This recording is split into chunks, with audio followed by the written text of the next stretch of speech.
Thanks for staying with us here on The Pulse. This afternoon, Sir Sam Jonah, a prominent Ghanaian businessman, has formally petitioned the Minister for Foreign Affairs, Samuel Okudzeto-Ablakwa, urging urgent diplomatic intervention over what he describes as the unlawful seizure of his investments in Nigeria by the country's Corporate Affairs Commission.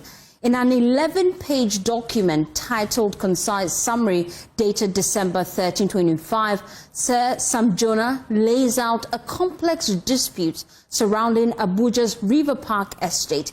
He accuses Nigerian authorities of expropriating his shares, bypassing due judicial process, and sidelining the courts. The petition calls on the government of Ghana to engage its Nigerian counterparts, notify ECOWAS of possible breaches of regional investment protection frameworks, and demand the immediate reversals of CAC's actions to safeguard millions of dollars in Ghanaian-led investment. The move elevates what began as a corporate dispute into a diplomatic issue, potentially requiring state-to-state engagement between the two West African neighbors. According to Sir Jonah, the crisis originated from his demand for accountability from a local Nigerian agent called Paul Odili of Polo Homes Limited over alleged land encroachment within the estate. That disagreement, he says, spiraled into protracted legal battles, conflicting police reports, and ultimately the controversial intervention by the CAC. Well, join me in the studio to have a conversation on this is the Executive Officer of JonahCapital Nigeria Limited, Houses for Africa Nigeria Limited, and Mobus Property Limited, Kojo Ansah Mensah. We appreciate your time here on The Pulse. Let's delve right into it. I've been going through this 11-page document that you wrote to the Foreign Affairs Ministry seeking to petition him to intervene. But what's the background to this story? How did this even occur in the first place? Well, first of all, good afternoon to you and your viewers, and I would like to say a big thank you for the opportunity. I also want to thank especially the Foreign Affairs Minister of the country, Honorable Samuel Ablakwa, the Ghana High Commissioner, His Excellency Baba Jamal, and ultimately His Excellency the President of Ghana. This is a very simple corporate dispute, which, as you rightfully said, has been allowed to spiral into something that could become a potential diplomatic matter. In fact, on Friday, His Excellency the Foreign Minister, during the ECOWAS summit, formally petitioned the Ministers of Foreign Affairs at the summit about what is beginning to look as if state agencies are being used to deprive us of our rightful property. Now, let me give you a brief background of this issue. So, as we all know, Sir Sam Jonah has advised many African presidents and continue to do so. In 2005, Sir Sam Jonah was invited to join a committee of honorary advisors to His Excellency President Obasanjo at the time. And this, everything I'm saying, is public record that can be checked with the Nigeria Investment Promotion Council. Sir Sam, along with several prominent people, including Dangote, Lady Choka, and a whole lot of other prominent Africans, were composed of a committee, which was called HIIC, advising His Excellency President Obasanjo. It was during one of those meetings that, and this is about 2005, 2006, that Sir Sam expressed his interest to invest in Nigeria. And that is where JonahCapital, as a company, was formed.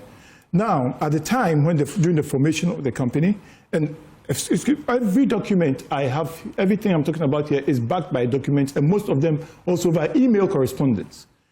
During the formation of the company, Sir Sam engaged a couple who were close to also the presidency, who's Adeniran Ogunmuyiwa and his wife Olakitan Ogunmuyiwa. So Sir Sam was the majority shareholder of the company, where he had 40%, and the couple had 30% each. Now, in 2007... What was the primary purpose of the incorporation when it started? Absolutely. So the company JonahCapital was now granted a development lease agreement, which I have a copy here, giving it 501 hectares of land, which is now the Riverpark Estate.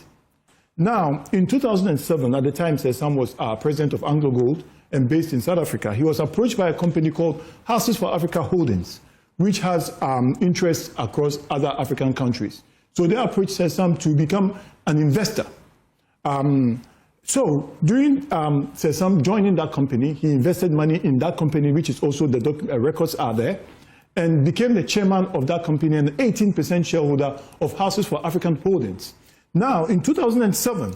Just before we move into 2007, at what point did the two Nigerians, the couple in question, who were members and shareholders of Sam Jonah Capital, at what point did they relinquish their shares? And I'm coming there. Okay. So when Houses for Africa Holdings was entered Nigeria, they now formed Houses for Africa Nigeria Limited. Houses for Africa Nigeria Limited now took over JonahCapital. And by so doing, all the shareholders, including Sir Sam Jonah, all relinquished their shares. This is something that is very muted. It makes it seem that if Sir Sam was the only party that relinquished his shares. In fact, I have CAC certified true copies of the relinquishment of those shares here, where all the other parties, including Sir Sam, relinquished their shares. Now, so Houses for Africa Nigeria Limited, which was formed, was now 80% owned by the US or South African-based company, and then the couple were given 20% of that company.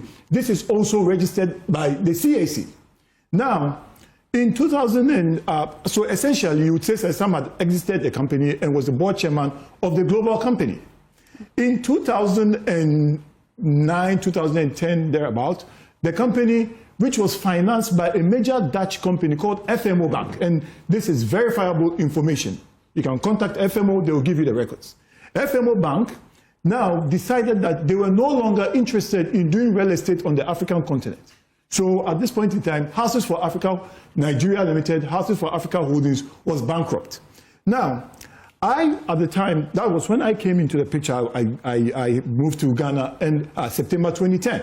So I was actually in the office with Sir Sam when the managing director of the company at the time called John Towley Johnson and Adeniran Ogunmuyiwa, the other party, and the project manager called Andre Wasserman came to meet Sir Sam that with the withdrawal of FMO, there is no major financier to fund the company, and the company was essentially being liquidated. That is the point that Sir Sam decided to send me to Nigeria in 2011 to go and do a feasibility on the project. I came back to Sir Sam and advised him that, look, it's a good opportunity. Let us go to Nigeria and invest in the company. Now, as I mentioned, Ogunmuyiwa, the couple, had 20% in Houses for Africa Nigeria Limited. In fact, everything that I'm talking about here, I have documentary evidence all by email, by the way, incontrovertible documents by email. Now, I negotiated for the acquisition of the company. Personally, I went to Holland to go and meet the bank. I have correspondence with myself and the bank, and it was because at that time the company was just full of liabilities. There was nothing. There was nothing. So we agreed and signed a completion agreement, which I have here, in 2012. And in that completion agreement, Sir Sam was to pay $1 million to acquire the company, its liabilities and everything. It was essentially supposed to be a nominal acquisition because there was nothing. We immediately paid $500,000 as per the completion agreement. Now, Olakitan and her husband, Ogunmuyiwa, for their 20%, were given 20% of the land, which came to 140 hectares, and signed as an agreement, which I also have here. They signed an agreement? They signed an agreement. In fact, they constructed the agreement and sent it to me by email.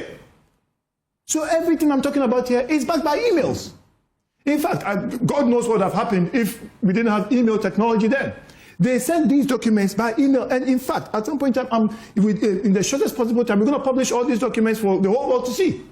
This couple then signed a power of attorney 440 hectares, which was granted to them. Out of the 501 Out of the 501 hectares, which at that point in time, because of certain encroachments and easements, had been reduced to, I think, 470-something hectares. I have all those documents here. At what point did Paul Odili come in the picture?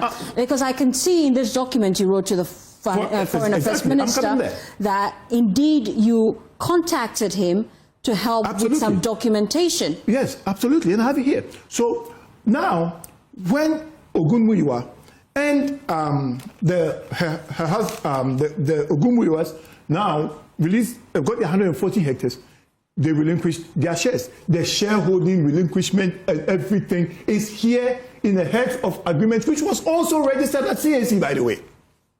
Now, when I joined the company or met the company was in an office called Polo Towers or something like that. So the landlord was Paul Odili. Now, Adrian was the person who introduced me to Paul Odili. In fact, when we took over the company, and Sir Sam, with his initial investment into Nigeria, the creditors of the company included Paul Odili, who were settled from the UBA National Hospital, branch hospital, by myself, including all other creditors of the company. So it was, and I have all those records by email, Swift advice, bank documents. I have them all. Now, Adrian then approached me, because at that time we were cordial, and said, look, I have entered into a partnership with Paul to develop my land. He helped me get approvals. And I think that because you guys are foreigners, why don't you approach him so he can assist you into getting approvals? That is when we signed a joint venture. When you say approvals, what kind of approvals? That's what you would call land, building approvals. Okay. Yeah, in Nigeria, the version is called as development control approvals. Now, that is when. Is it the case that you could not do that independently? Well, it's a very complex environment. It's a complex environment, and indeed, look, I had just entered the environment. I didn't know my way around. Let's be frank about that. And it's always good to have local people who know their way around to assist you.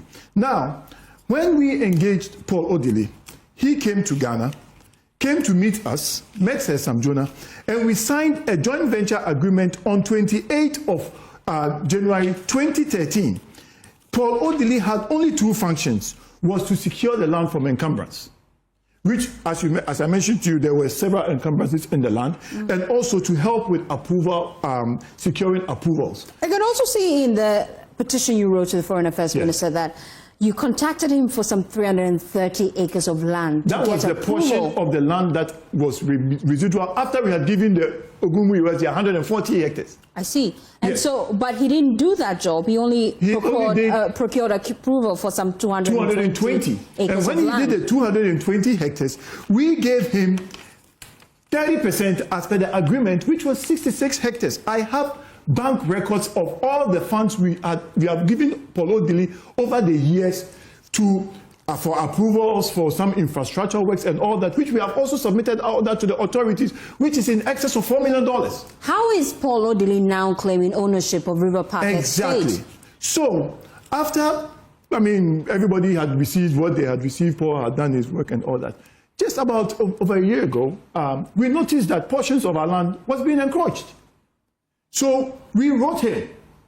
In fact, I think we gave a copy of the letter to you. Where Sir Sam wrote him, said, account to me, based on the joint ventureship agreement that we signed, that what is going on. In fact, the very first day Paul Odili got that letter, there was a street in the estate called Sam Jonah Way. He went and removed the street and put Victory Way. You can go and ask anybody in Riverpark Estate, they will tell you that. Anyway. Now, when we petitioned the police, in fact, Paul threatened my life. We petitioned the local police. He had nowhere to go. So what did Paul Odili do?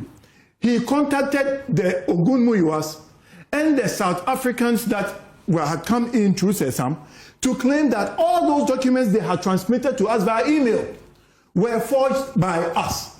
Indeed, I just shared with you the share certificates of the acquisition of the company That was also sent by email. I have emails, every single document. You took this to the police station, We took and this to the police the IGP station, commissioned and a committee to look into it. What was the findings of that committee? So the matter was in about 5 police stations. And I think the IGP did the honorable thing by saying that I'm going to consolidate this matter and set up in his office. The IGP set up a committee called the Special Investigation Panel, led by a senior officer called Imam, who is alive, by the way. I have the letters. They invited us. We had 3 sittings. I joined one by Zoom and one physically. He invited, and they traced, in fact, in Nigeria at the time, all company registration documents were done manually. So you have the records and the Nigeria Bar Association number of the lawyers who did all those filings, right? They took statements from all those filings, all the witness statements, and on April 9th, and in fact, the Ghana High Commission participated in all these hearings that we had. On April 9th, the principal staff officer, who or less will be the chief of staff of the Inspector General of Police, invited us and the acting with the Ghana High Commission, presented all parties, and told us that I have finished the we have concluded the investigation. This is the final report. Showed us the final report, which exonerated us completely from any form of forgery based on the witness statements and all the email documentation we shared with them. You would not believe it. They said that they were going to send the SIP report to legal, for legal to review and send it to a department in the police called monitoring unit for warehousing. That very same day, the general manager of Polo Dili wrote a petition to the Assistant Commissioner of Police in charge of monitoring. His name is Fakorede. Fakorede approved that petition that same day and said he was now going to reinvestigate what the 10-man panel had done. Did you see the report of that 10-man panel? It was shared to all the parties in the office of the PSO. It was not released to us. In fact, the Ghana High Commission wrote for a certified true copy of that report at least 3 times. That panel to today has not been released. It has not been made public. Out of nowhere, on June 26th, we get this thing that it's on TV. The South African Ogun Muyiwa and Polo Dili being paraded by Nigeria police that they have concluded the investigation and have charged Sir Sam Jonah, myself, Mr. Kwenu, and the company secretary with 26 counts of fraud. My God! And that at that particular sitting, installed that Polo Dili, who has no locus, is the owner of Riverpark Estate. You went to court to contest this. Is that case still in court? Let me build up on the foundation of that. In fact, at that point in time, I was in America when this thing happened. And then I quickly got on a plane, came to Ghana, left with officials of the Ghana government, and then met the IGP on July 2nd. In the presence of Baba Jama, in fact, they threatened to arrest Sir Sam in the IGP's office. The IGP had to tell them to stand down. And everything that happened in the IGP's office was recorded. Our lawyers were present, high-level officers of the IGP was the one who chaired the meeting. And just as I'm doing here, I did a full presentation, gave them all the documents and all that. And then they now were saying, portraying a letter that Sir Sam said that Obasanjo gave him the land and that they are going to interview Obasanjo, President Obasanjo. Obasanjo said he didn't give Sir Sam Jonah land. Meanwhile, no, they've never made that letter public because they know that there is background information. First of all, Nigeria president can never give land. Land is given by the Minister of State. So they're using semantics and wordplay to justify and call Sir Sam a liar because they said Sir Sam in his petition said Obasanjo gave him land. If even Sir Sam Jonah said Obasanjo gave him land, they have never contested the fact that JonahCapital was given land. But the Sir Sam's association to JonahCapital is what is in dispute. Now, in the meeting, at that point in time, we then petitioned the Attorney General of Nigeria, in May, when we realized that because when the April report that was shown to us, we're talking 3 months after this report had not been released to us. So we now petitioned the Attorney General to compel the Nigeria police to release the report to us. So the Attorney General wrote to us and said that Attorney General had taken over the case to review all the investigation done by the police, because don't forget, they have charged us in court on 26 counts of fraud. In the July 2nd meeting at the office of the IGP, in the presence of His Excellency Baba Jama, who will confirm what I'm telling you, the IGP told them that their investigation was incomplete and that they should do further investigation after seeing all our evidence. Is this case still in court? We have taken it to court. Our lawyers have taken it to court. Now, when the certain aspects of the case, the civil matter is in court, but the fraud aspect that they charged us with, the Attorney General entered appearance and took over the case. That they are reviewing the matter. They are reviewing the police. The police has presented 2 reports. A SIP report and a one-man report. The police is, an IGP, Attorney General, the principal prosecutor of the state, says, I am reviewing the charge. Now, we are still waiting for this review to be done. Since May, we are still here. Out of nowhere, certain shenanigans going on here and there, the Ogunmuyiwa and his wife sues CAC. They sued CAC that CAC had registered, taking their shares of the company. I mean, we entered appearance. In fact, CAC had no intention of making appearance in that court. So when our lawyers saw this, we entered appearance in court. We had heard things on the ground that there were certain machinations going on in the office of the CAC, chaired by Magaji, who is supposed to be a lawyer, by the way. Now, the Attorney General of the Federation wrote CAC on the 25th of September that they are reviewing the case, so they should place a caveat on all the company records. When we got wind that the CAC was doing their machinations, we went to court to find out about the matter that we had entered to join. And we realized that the matter had been discontinued. Then we knew that something was going on. So how was it discovered that the validity of the development lease agreement had expired? So I'll come to that. I'll come to that, right. Now, when we now went and found out that the case, they discontinued the case, we now sued the CAC and the parties claiming ownership, and then said the CAC on the 28th of November. The CAC head, Magaji, sat down in his office and convened a meeting. The Attorney General sent a representative there to tell him that, my friend, stand down because I'm reviewing this matter. Our lawyers went there to tell him that the matter was in court. This was December 1st. 8th of December, we went to check CAC records, the portal, find out that what they cannot do in court, what they cannot do legally, they have decided to do it through the back door. The CAC wipes all these records I've talked about, takes away Sir Sam Jonah's shares, installs the Ogunmu US as shareholders of the company, removes the directors of all the company. Look. But I'm quite interested in the lease agreement because that's where the technicality is at. The technicality is not in the lease agreement. The lease agreement, technically, is a civil issue. I'm talking about Sir Sam being charged with a criminal case in Nigeria for documents that have been sent to him by email by parties who have entered into binding agreements. And the CAC boss committing fraud with his office by expropriating shares on the simple fact that Sir Sam Jonah is a Ghanaian.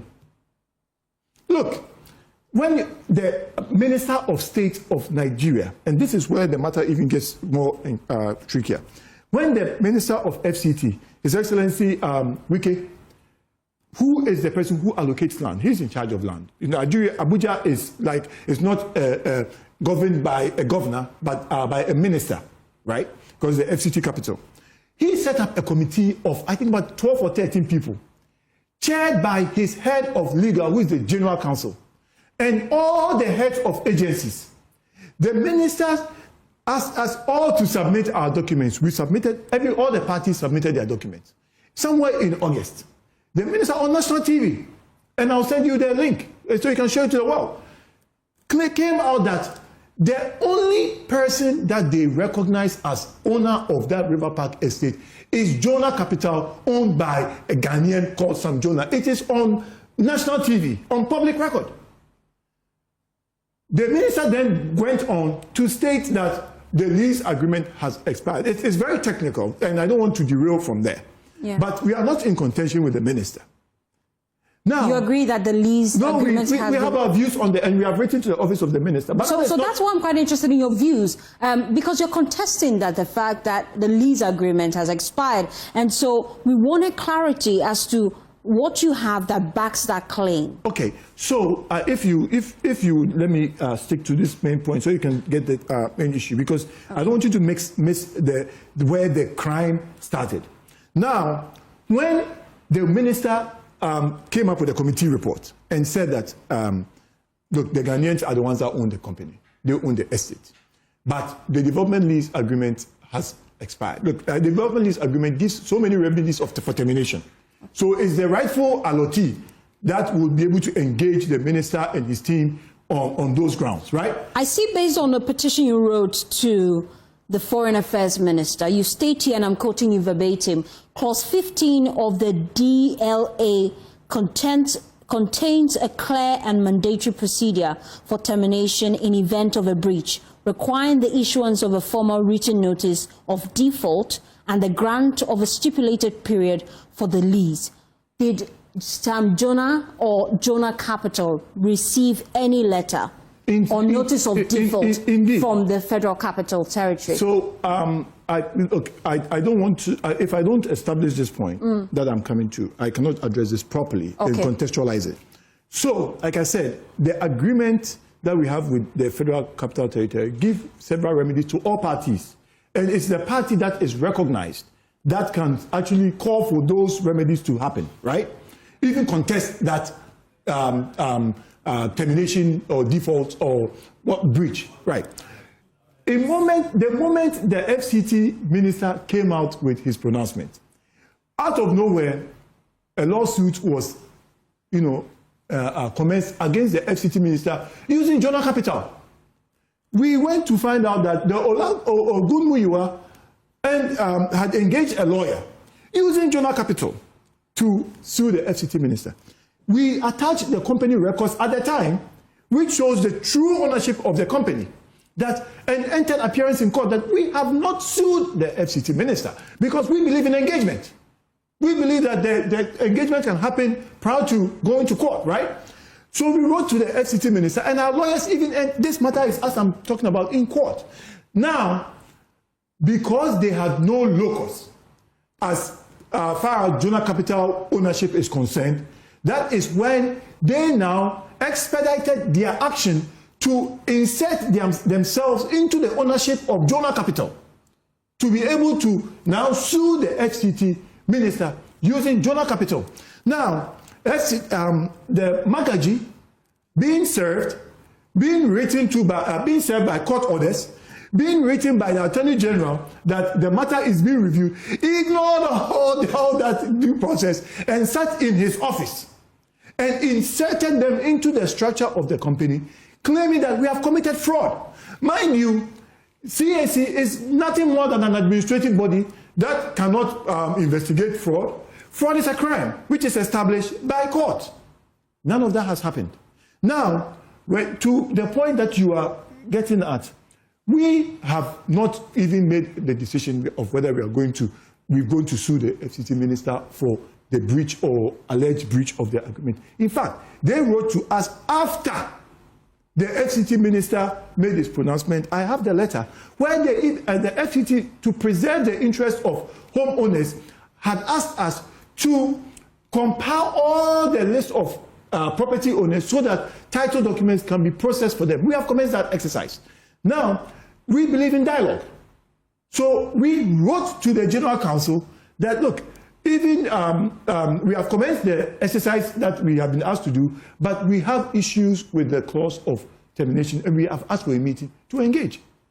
That is it. So, like I said, this was nothing more than a corporate matter where certain elements of state institutions have decided to use their state institutions, and essentially what we are looking at is a scheme where it is the end justifies the means. Were you afforded the mandatory opportunity to at least remedy any alleged breach when it comes to the lease agreement? No. And that is why we wrote to the FCT minister for engagement. We are not in a hostile situation with the FCT minister. Based on your documentation, look, has that lease agreement expired? Absolutely not. Based on our documentation, because there are certain clauses in the agreement, and I don't really want to go into that because it's being handled by our company and in discussion with the FCT minister's team. See, like I said, our DLA has remedies and opportunities for discussions and engagement. And we respect the development lease agreement. We are not going to rush to court to go and sue the Minister of FCT. No. The FCT Minister is a lawyer. Where are we as we speak? That's a question I'll ask you when I come back to you. We just want to get a better understanding as to how the Registrar General of CAC decided to go ahead and the shares of JonahCapital has been expropriated. So we'll get into that when I come back to you. But it's a good time to bring in the High Commissioner to Nigeria, Ghanaian High Commissioner to Nigeria, Baba Jamal. We appreciate your time here on The Pulse. We just want to get clarity. You've been in meetings where this issue have come up. Based on our digging, where do we stand in this?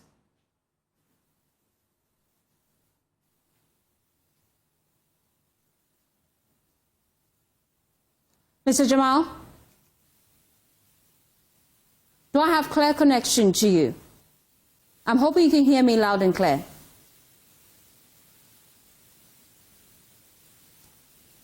Oh dear, we seem to be having technical challenges connecting to Baba Jamal. He is Ghana's High Commissioner to Nigeria, and he'll be joining the conversation soon as we just delve into what exactly we're doing as a country. And because as the Commissioner, he has sat in meetings where some of these issues have come up. And so we just wanted to get Ghana's posture now that we've heard from the Registrar General of CAC in Nigeria tell us that indeed the shares of JonahCapital has been expropriated.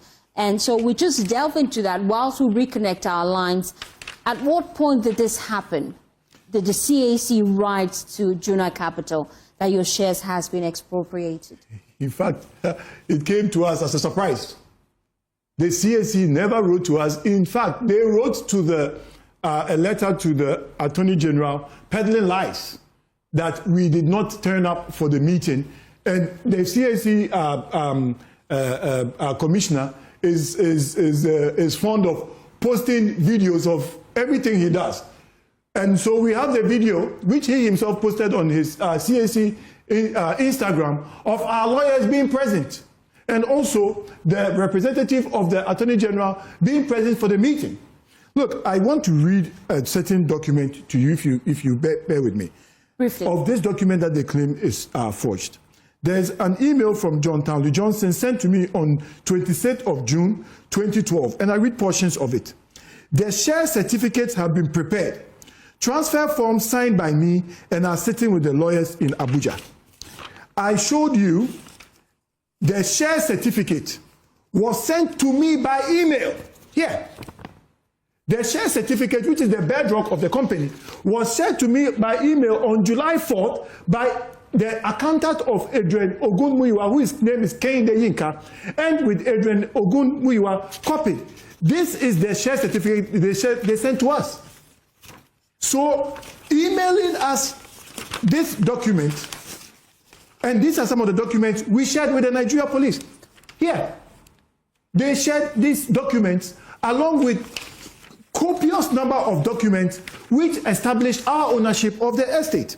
Look, I even have the FedEx number of the email they sent in 2012 of the documents. Stay with me, Kojo. Let me bring in Baba Jamal. I'm told I have clear connection to him. He's Ghana's High Commissioner to Nigeria. We appreciate your time here on the Pulse. We just want to get your detailed briefing as to what exactly transpired between JonahCapital and the Federal Capital Territory. Give us a background to this, from where you sit, and how did we get here? Okay, so let me first say good afternoon to your listeners and Ghanaians in general. Let me first establish that this rumpus or this problem started before I assumed office in Nigeria as the High Commissioner. But before then, I've had the opportunity to sit in a meeting where all the narration Kojo is giving was narrated in that meeting, and the opponents also had the opportunity to tell their story. So more or less, I had the opportunity to listen to both sides. And what I can make out of all these is that some individuals who are trying to push themselves or push their power to try to take over things that does not belong to them. When I became the High Commission, we properly briefed Accra. We spoke to our minister, and so that resulted in an official petition to the regional body ECOWAS. Because from all things, petitions upon petitions, committees upon committees have been set up. Like I said, I was in a meeting where the IGP of Nigeria was the chairman, and all these issues were raised. And clearly, you could see that some arm-twisting is going on somewhere.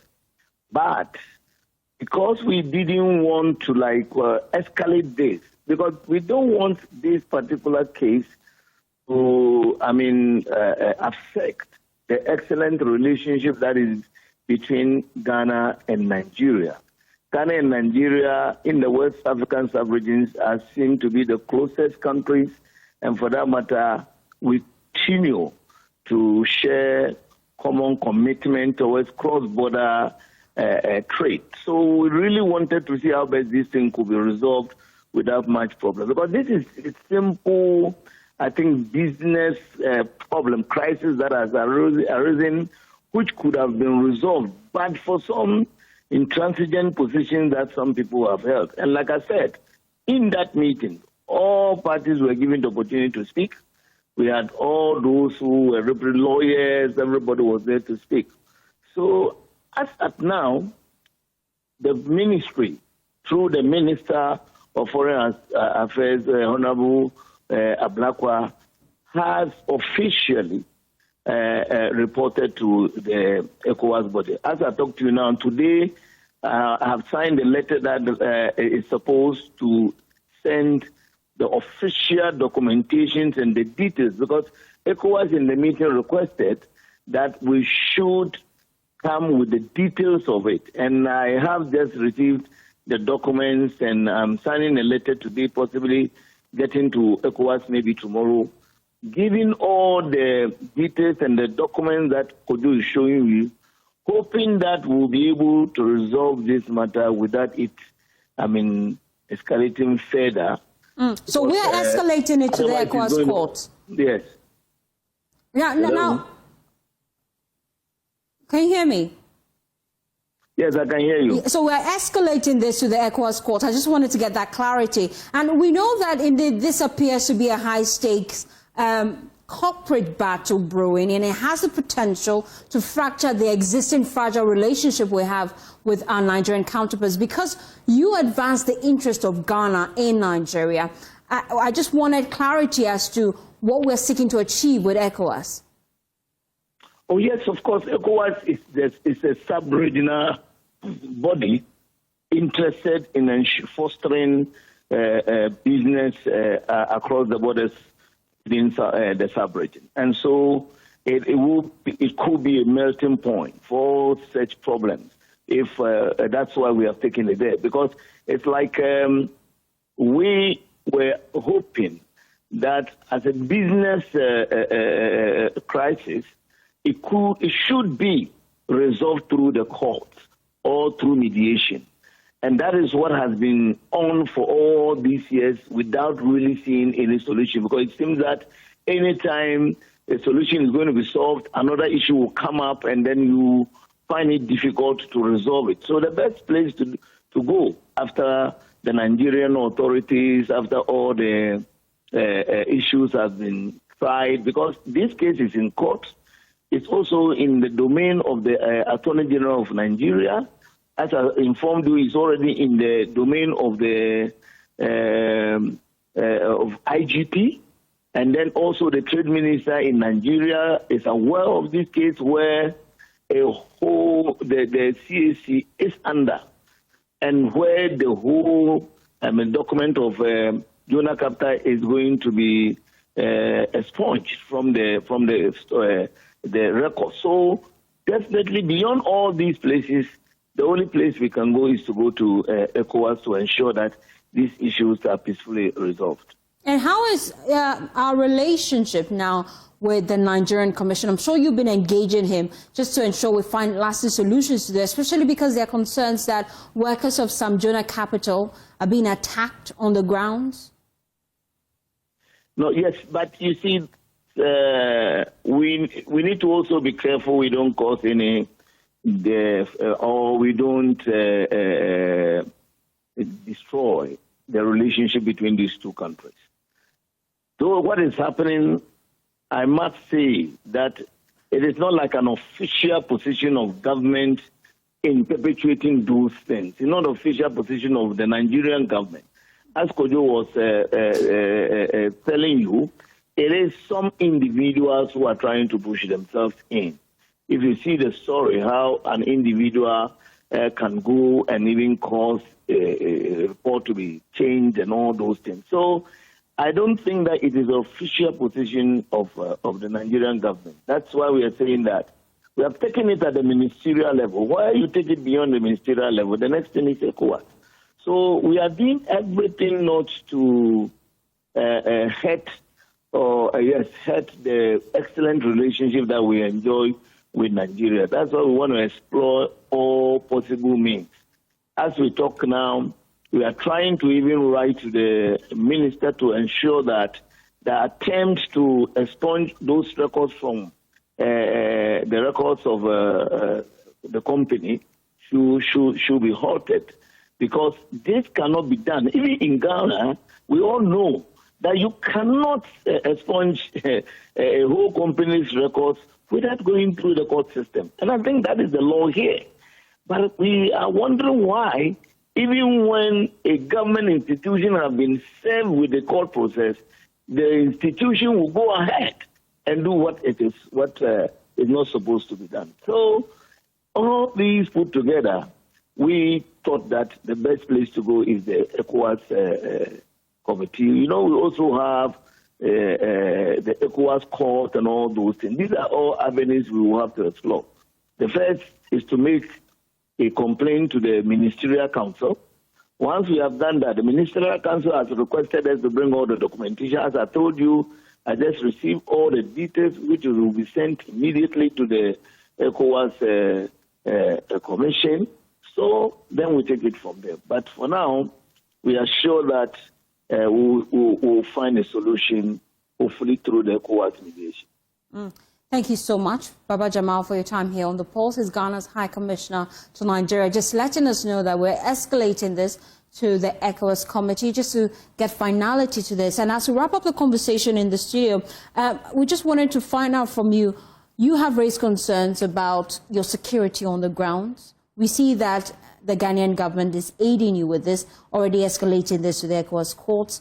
Let's wrap up with how you plan to ensure moving forward you deal with this. Well, like His Excellency Baba Jamal said, our posture has been to go through the legal regime to establish what is our truth. Like I kept saying in Nigeria, we know we have not committed any crime, so we are not asking anybody for favors. We are not asking anybody to do anything untoward for us. We have gone to court. We are asking that due process be respected in a situation where, like His Excellency said, where the Corporate Affairs Commission boss, Magaji SAN, will sit in his boardroom with his cronies and then distort and expunge company records. We have reported him to the Minister of Trade. We have written formally. We have written formally to the Nigerian Investment Promotion Council. We have written formally to the Attorney General. We have written formally to the ICPC. We have written formally to the Minister of FCT about the conduct of, look, today I'm supposed to be paying salaries for my workers. We send bank instructions. Our bank writes us that because the other party procured that CAC, that fraudulent document, they have used it to go to our bank to try and alter our bank documents. So the bank has put do not pay on our account. I'll show you the message from the bank. So these are actions which are not only hurting us, it's hurting our employees who are also Nigerians. See, but in closing remarks, okay? Now, this CAC of a company that I have been CEO of since 2012, Nigeria CAC has expunged dormant companies at least 2 or 3 times, to my knowledge. Our companies have not been expunged. The question is, who has been keeping the company alive? Who has been doing annual filings for the company? Who has been paying corporate taxes for the company? Who has been paying pension payments for the company? Who has been doing VAT? These people who claim that they are owners of this company. In fact, I have bank records which show funds that we have paid to them from these same bank accounts and the payments we have received from them. They never came to claim ownership of the company until they decided to encroach on our property, and we raised our alarm. And also when the FCT minister came to declare that the company belongs to JonahCapital, and the only party that they are going to engage is a party of JonahCapital owned by Sir Sam Jonah.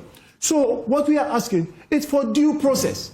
If a matter is in court and the court says that we have committed fraud, and it is established in court, and based on that, our company is taken from us, we have remedies for that. But on a case that is in court, the Attorney General has written to you that I am reviewing, because the case has to be be prosecuted by the Attorney General. The person who's supposed to prosecute the case is saying that I am even reviewing the report or the investigation that has been submitted. From nowhere, one man sits in his office and commits a grievous crime, because what has happened is a fraud against our company, a fraud against the company of Sir Sam Jonah, where essentially one man, Magaji, has sat in his office and altered and taking shares away from a company. And please, when we say shares have been removed, shares mean something. Company worth in excess of over $50 million having its shares being expropriated is a grievous crime. It's akin to theft of $50 million by Magaji, who is supposed to be a lawyer and who is supposed to know better. You want the AG to expedite the review of the police records? Absolutely. You've written to him? We've written several letters to the AG. What timeline did you give him in that letter you wrote? The petition that was written to the AG was adopted in May. Look, we believe that the arc of the moral universe is long, but bends towards justice. However, justice delayed is justice denied. And it is this hiatus, this vacuum, that dependency of the release of the official report of the AG is what is giving room to people like Magaji to behave like corporate thugs. And just to clarify, this is the Nigerian Attorney General, right? Yes. Yes. And so we're working our lines now. We want to get the side of the Nigerian counterparts just to get their thoughts on this and their side of the story. We're working the lines to connect to the Nigerian High Commissioner.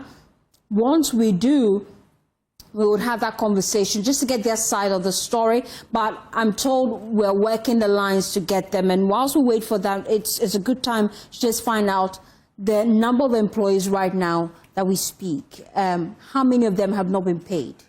In fact, how many of them are even Nigerians? About 98% of our company is all Nigerians. I mean, I'm glad that you are calling the Nigeria High Commission, because we petitioned him at the time that the Attorney General, the IGP, was seized with the matter. We petitioned him. So he is also supposed to be abreast of the matter. Now, we as a construction company, both casual and permanent employees, we have over 200 employees. And our allied sub-companies in hospitality and others. So we are doing legal business. You see, you hear them parrot things like, oh, they rush to court. The only confidence that a foreign investor has in going into a foreign environment to do business is that the law will be upheld in court. Look, we have been through, at last count, the number of cases that we are dealing with this is in excess of over 20. They will go and sue here, they will go and sue here, they will go and get, and look, fraud, which has been their bedrock of this thing that we have stolen company shares, has never been established. Has never been established to date, and nobody wants to look at the records. It's, like I said, the end justifies the means. So Fakorode sits in his office and makes pronouncement and throws away all the evidence. Every document, the first time I met Fakorode, I confronted him with the emails. Do you know what he told me? How do I know that those people are the ones that sent me those emails? That is what an assistant commissioner of police told me in his office. No regard for an attempt to even do the right thing.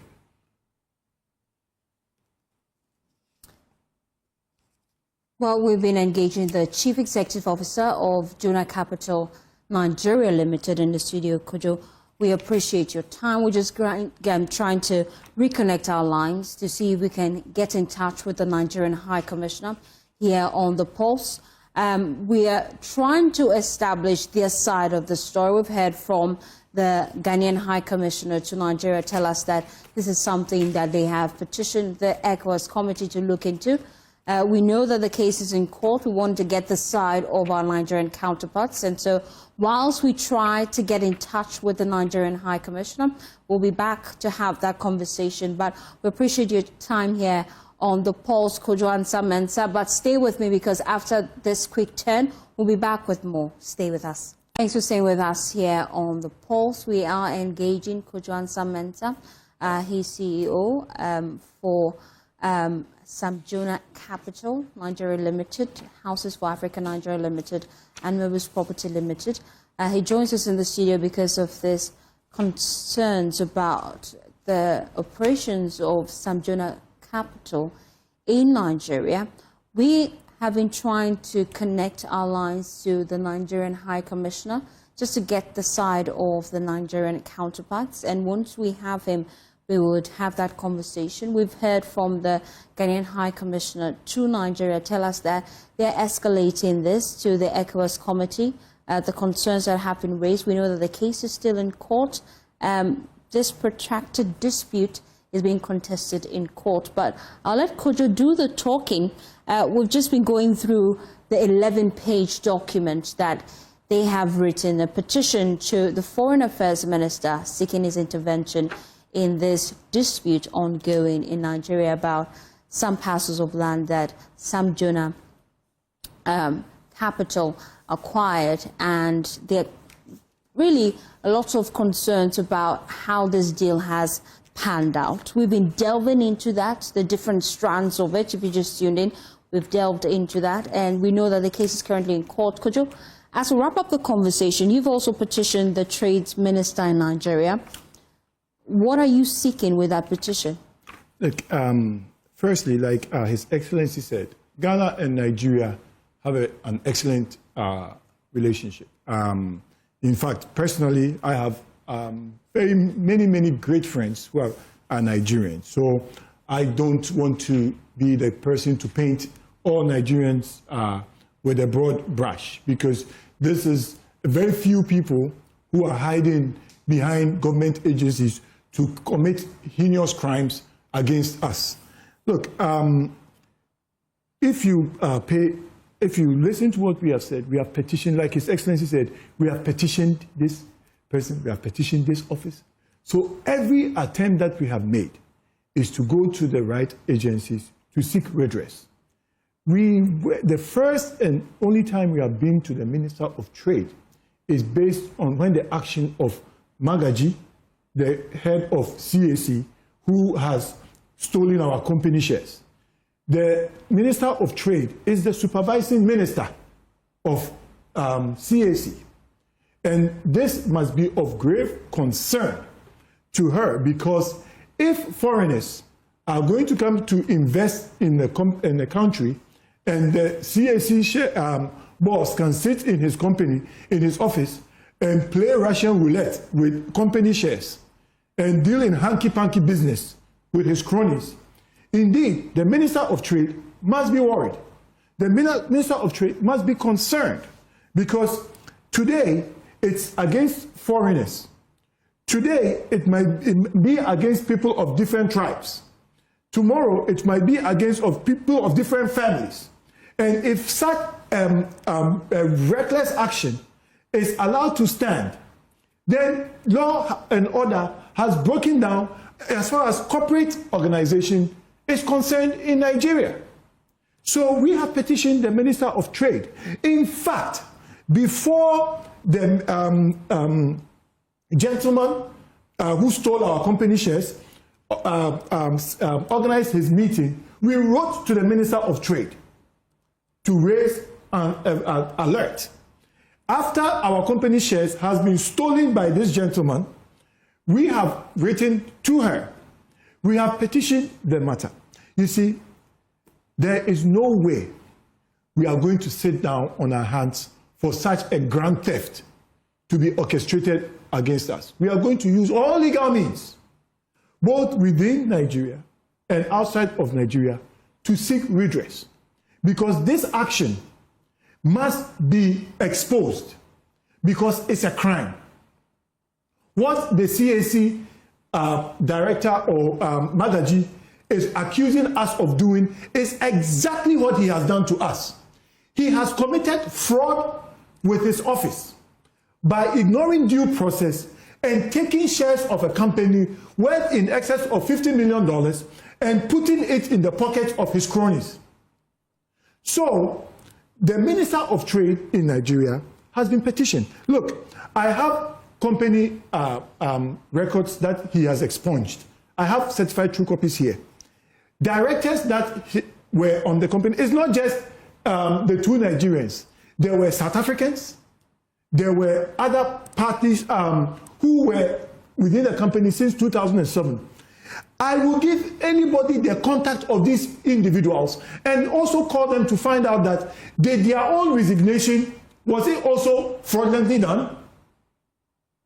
The shareholders of the company, the American company, in fact, I have mentioned FMO Bank, right? FMO Bank is one of the big banks in Holland. You can reach out to them to find out their background knowledge about this company and the involvement of Sir Sam Jonah. If they will claim to you that we have no knowledge of Sir Sam Jonah. Everything that has been done against us is a grievous crime. And it is being done in the spirit of the end justifies the means. Let's just take it. And then let them find a way to defend themselves. They are foreigners, so they are helpless. They cannot defend themselves. And that is why we want to give a special thanks to the Ghana High Commission for coming to our defense. You heard the Minister, His Excellency, say that at least he has background information by virtue of sitting in the meeting which was chaired by the IGP. If we have committed a crime, the IGP would have known in the meeting. He would have charged us in the meeting, in that same meeting.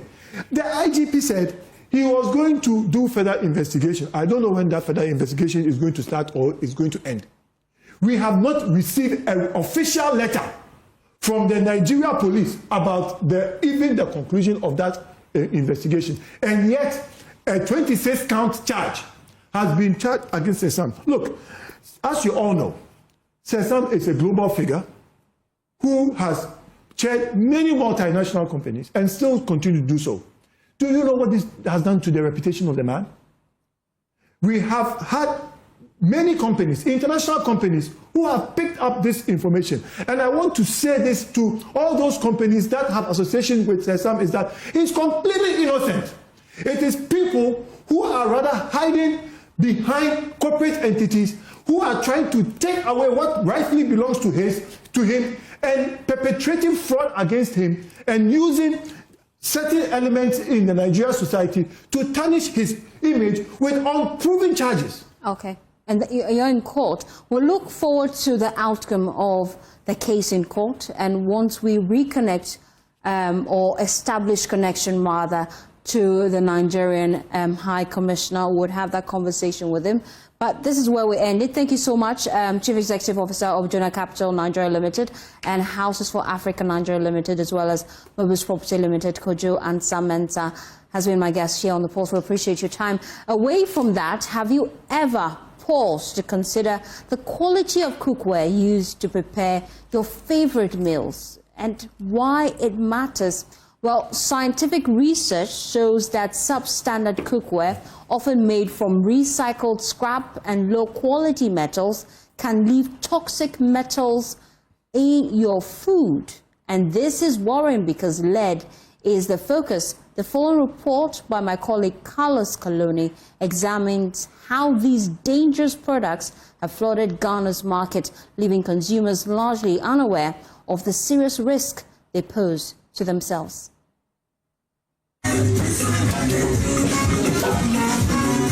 The quality of food you eat determines the quality of your health.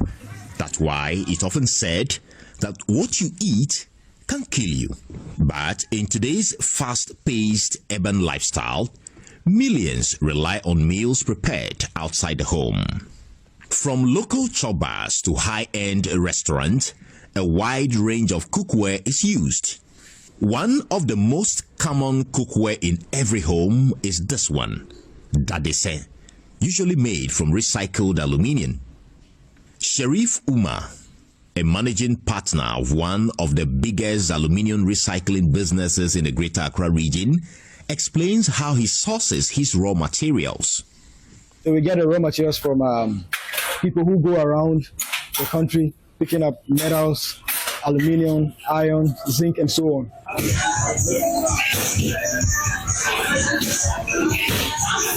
This popular choba in Ashaiman is just one of thousands nationwide that cook daily with uncertified cookware, serving food to an unsuspecting public. Maybe I may call that they send me silver, maybe to Ashama market.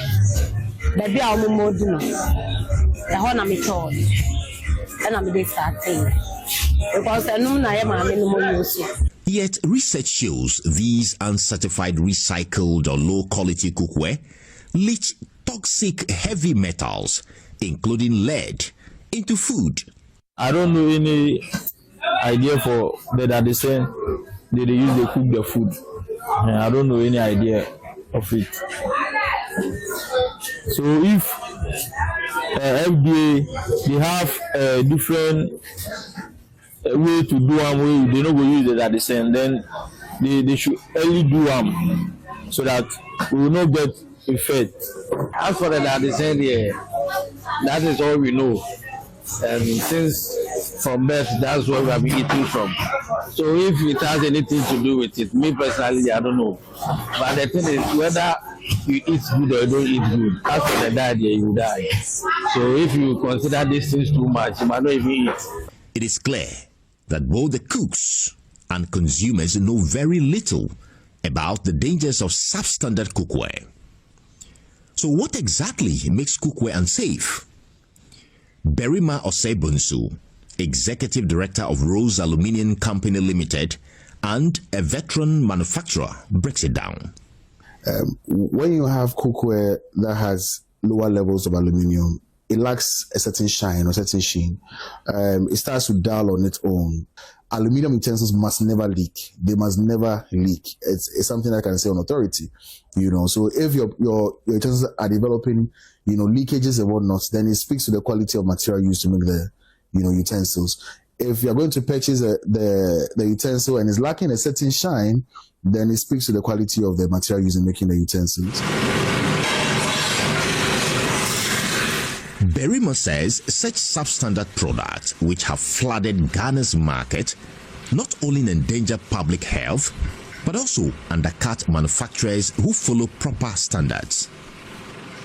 As long as you eat out at some point, whether you are eating at Kempinski or buying wache from Hajia, the quality of utensil that is used to make the food, you have no idea. And that is where the problem is. So I think that the authority has to step up. The Ghana Standards Authority exists to ensure manufacturers uphold required standards. The Food and Drugs Authority ensures food and drugs producers comply with safety rules, whereas the Environmental Protection Authority licenses manufacturers to operate responsibly. But what standards actually govern cookware manufacturing or import in Ghana? How many Ghanaians are suffering from health problems linked to continued reliance on uncertified, substandard cookware? And how long will regulators look on as poor standards endanger lives and drain national revenue? Carlos Kaloni, Joy News, Accra. A report you just watched is the reason why we are hosting the national dialogue this evening here on the Joy News channel, and we are assessing the severity of the country's lack of adherence to standards, and we're exploring solutions to the challenges happening here on the Joy News channel, 6 p.m. today. And my colleague Carlos Kaloni, the international award-winning Carlos Kaloni, would be hosting that dialogue for us, and he joins me in the studio. Carlos, what should we look forward to? So we are looking at the discussing the gravity of the situation. We are not just going to have the dialogue to tell the story. Regulatory institutions like the Food and Drugs Authority, the Ghana Standards Authority, and even manufacturers themselves will be part of this particular conversation. And we'll be finding out what have they been doing, because the favorite meal you've been enjoying, maybe fufu or banku, you don't know the cookware it's coming from, and you don't know how that is actually impacting your health. Talk about the paints on the walls of maybe even this office or your home. Do you know if it contains lead? And so when you touch the wall and bring it to your nose, you are taking in lead or not. These are the things we want to discuss. And I just painted my room last week. I'm very worried about this, so I'm looking forward to the dialogue just to get education on how to, get the right paint for my home moving forward. But then let's look at the panel we're expecting today. Walk us through some of the key individuals that we're passing through the dialogue. So we are expecting the Chief Executive Officer of the Environmental Protection Authority, Professor Nanama Brankluche, as well as a cookware manufacturer, Berima Osei Bonsu. He's been in that business for about 30 years. He will also be here. We are also expecting somebody from the Ministry of Trade and Industry. They will also come to the studio here, as well as Kofi Kapito. If you know him, Kofi Kapito is a Consumer Protection Authority CEO. And we're also looking forward to have FDA in studio. And like I said, Ghana Standards Authority. All these will be on the show. And we'll also be speaking to other industry experts who will be sharing their experience with us when it comes to electrical products, paint, food, what have you.